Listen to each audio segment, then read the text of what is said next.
आज का episode car से शुरू होता है, जहाँ सेंगजी जियासू को बताती है कि मैं यूजुअली ज़्यादा ड्रिंक नहीं करती हूँ। मैं अपने दोस्तों के साथ और रूममेट्स के साथ गई थी वहाँ पे सेलिब्रेट करने। तो जियासू कहता है, अच्छा जो कल लड़का मिला था जिसने आज तुम्हें हैम बर्गर दिया, क्या वो भी तुम्हारा रूममेट है? तो सेंगजी कहती है, नहीं वो मेरा रूममेट नहीं है, वो मेरे रूममेट के बॉयफ्रेंड का फ्रेंड है। तो जियासू पूछता है कि ये बताओ कि क्या तुम इसी लड़के को लाइक करती हो? तो सेंगजी कहती नहीं वो ये लड़का नहीं है। तो जियासू कहता है, अच्छा जिसे तुम लाइक करती हो वो क्यूट है? तो सेंगजी कहती नहीं वो मैनली है। तो जियासू कहता है, अच्छा इसका मतलब वो मस्कुलर है। तो सेंगजी अपने मन में कहती है, अगर तुम इतना ही क्यूरियस हो तो तुम अपने आप को उस मिरर में क्यों नहीं देख लेते? फिर जियासू कहता है, मुझे उसके बारे में कुछ बताओ। तो सेंगजी कहते तुम इतने नोज़ी क्यों हो रहे हो? एक काम करो ना, तुम 25 में चल रहे हो तो तुम अपने लिए कोई लड़की क्यों नहीं देख लेते? तो जियासू कहता है कि मैं तो किसी को नहीं जानता, एक काम करो सेंगजी तुम ही मुझे किसी से इंट्रोड्यूस करा दो। सेंगजी कहती है कि मैं नहीं जानती, मैं केवल अपनी उम्र के ही लोगों को जानती हूँ, तो ये वर्कआउट नहीं होगा। तो जियासू कहता है कि मुझे चलेगा, मुझे कोई प्रॉब्लम नहीं है। सेंगजी कहती है, ये ऐसे क्यों बात कर रहा है, इसको क्या हो गया है?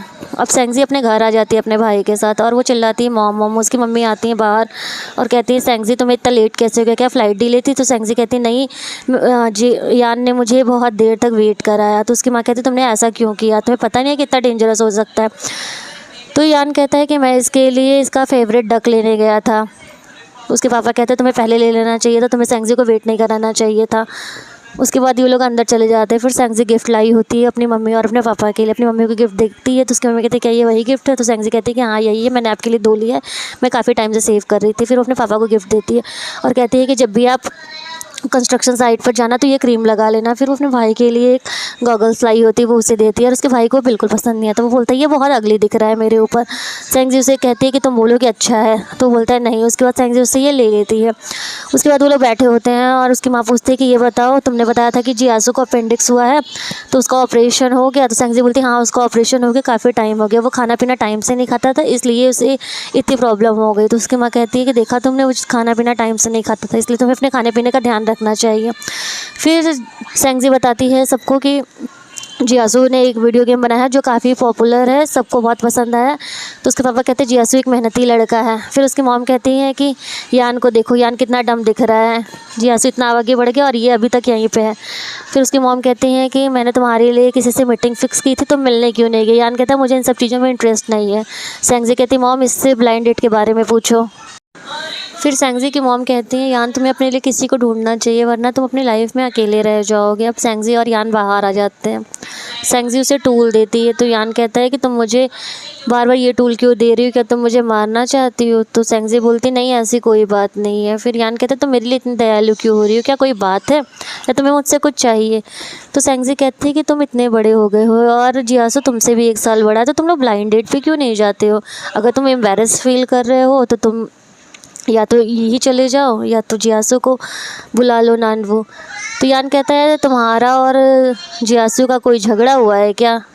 सेंगजी कहती नहीं, मैं इसलिए कह रही हूँ कि तुम लोग अपनी लाइफ में अकेले ना रह जाओ। तो यान कहता है कि मुझे ब्लाइंड डेट पे जाने की कोई ज़रूरत नहीं है। सेंगजी कहती तुम्हें जाना चाहिए क्योंकि मॉम ने भी तुम्हें कहा है जाने के लिए।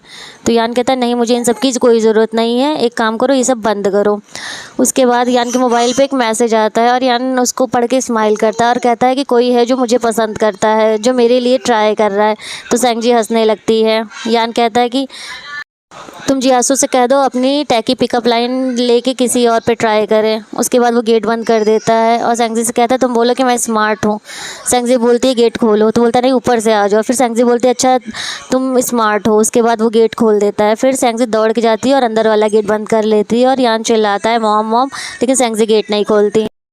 अब रूम का सीन दिखाया जाता है। सेंगजी अपनी मॉम से पूछती है मेरा ब्लैंकेट कहाँ है? उसकी मॉम बोलती है अलमारी में है। वो ब्लैंकेट देखती है और कुछ गिफ्ट वाले बॉक्स देख लेती है जो उसे जियासू ने दिए होते हैं। वो अपनी मॉम को गुड नाइट बोल के भेज देती है और वो बॉक्स निकालती है और सारे गिफ्ट्स को बारी बारी देखती है जो भी यान ने उसे दिया था। फिर उसे याद आता है कि जो भी उस जियासू ने उससे बोला था कि उसकी उम्र की भी लड़की उसके लिए चलेगी। फिर वो सोचती है कि वो ऐसे ही बोल रहा था या मुझे परेशान करने के लिए बोल रहा था। फिर वो जियासू को मैसेज करती है कि पता है यान की कोई गर्लफ्रेंड है जो कि छोटी है उससे बहुत ज़्यादा। तो जियासू बोलते हैं अगर वो 18 साल की है और लीगल एज में है तो कोई बुराई नहीं है इसमें। फिर सेंगजी कहती है काश तुमने मुझे बड़ा होते हुए नहीं देखा होता तो तुम ये कभी फील नहीं करते कि मैं तुम्हारे दोस्त की बहन हूँ और तुम मुझे शायद पसंद करते। अब जियासू अपने दोस्त कैनफे से मिलता है, कैफ़े में वो लोग बातें करते रहते हैं। फिर उसका दोस्त बोलता है कि तुमने उस दिन फ़ोन रख दिया था और तुमने मुझे उस लड़की के बारे में नहीं बताया जिसे तुम लाइक करते हो। तो जियासू कहता है कि उसे उस लड़की को पहले ही कोई और पसंद है जो कि हर लड़कियों से अच्छे से बिहेव करता है, मुझे तो वो जर्क लगता है। तो कैनफे बोलता है क्या वो तुम्हारी बात कर रही थी? तो जियासू कहता है क्यों, मैं तुम्हें जर्क दिखता हूँ? तो उसका दोस्त कहता है नहीं, अगर तुम अपने आप को देखो तो तुम भी सबसे अच्छा बिहेव करते हो, हर किसी के साथ अच्छे हो, मुझे तो लगता है कि वो तुम्हारी ही बात कर रही थी। ऐसे ही मेरे एक दोस्त ने किया था, जब भी उससे कोई गर्लफ्रेंड के बारे में पूछता था वो एक तरफा प्यार में था और वो दूसरी लड़की के बारे में उसे बताता था। अब सेंगजी ब्रश कर रही होती है और जियासू का मैसेज आता है कि मैं यही आ चुका हूँ। सेंगजी सोचती है मुझे क्यों बता रहा है। अब शादी का सीन दिखाया जाता है जहाँ सब क्वेनफी की शादी में जाते हैं। सेंगजी कैनफे को रेड पैकेट देती है तो वो बोलता है कि मुझे लगा कि तुम मेरे लिए 2 रेड पैकेट लाओगे। फिर सब लोग हंसने लगते हैं। उसके बाद सेंगजी सीट पे बैठ जाती है। जियासू यान को परेशान करने के लिए कहता है और बताओ डार्लिंग भाई कैसे हो। यान इरिटेट हो जाता है और सेंगजी से कहता है कि हम दोनों सीट चेंज कर लेते हैं। सेंगजी कहती है लगता है कि इसके साथ कुछ हुआ है, ये अजीब बिहेव कर रहा है। उसके बाद यानों से एक जगह दिखाता है जहाँ ये जा सकता है, वो साइकेट्रिक क्लिनिक होता है। उसके बाद जियासू कहता है कि मेरा डार्लिंग भाई कितना अच्छा है जो मेरे लिए अभी से क्लिनिक देख लिया है। उसके बाद वो लोग सीट वापस से चेंज कर लेते हैं।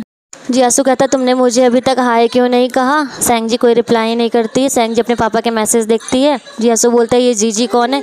सेंगजी कहते तुम तो ऐसे बोल रहे हो जैसे तुम्हें पता ही नहीं है, मेरा पेट नेम है। तो जियासू बोलता है तुम्हें कौन कौन ये बुलाता है। तो सेंगजी बोलती है मेरे पापा, मम्मी, मेरी आंटी और कभी कभी यान भी, जो भी मुझसे क्लोज है वो मुझे यही बुलाता है। जियासू बोलता है कि सेंगजी तुम उस लड़के से कहाँ मिली थी। सेंगजी बोली मैं पब में मिली थी। तो जियासू बोलता है लेकिन तुमने तो कहा था कि तुम कैरियोके में मिली थी। तो सेंगजी बोलती है हाँ मैं उससे वहीं मिली थी, मैं भूल गई होंगी तुम्हें बताना, मैं बहुत लोगों से मिलती हूँ ना तो मुझे इतना याद नहीं रहता। अब सेंगजी घर जाने के लिए निकलती होती है। जियासू उसके पीछे आता है और बोलता है चलो मैं तुम्हें घर छोड़ देता हूँ। वो उसे रेड पैकेट भी देता है।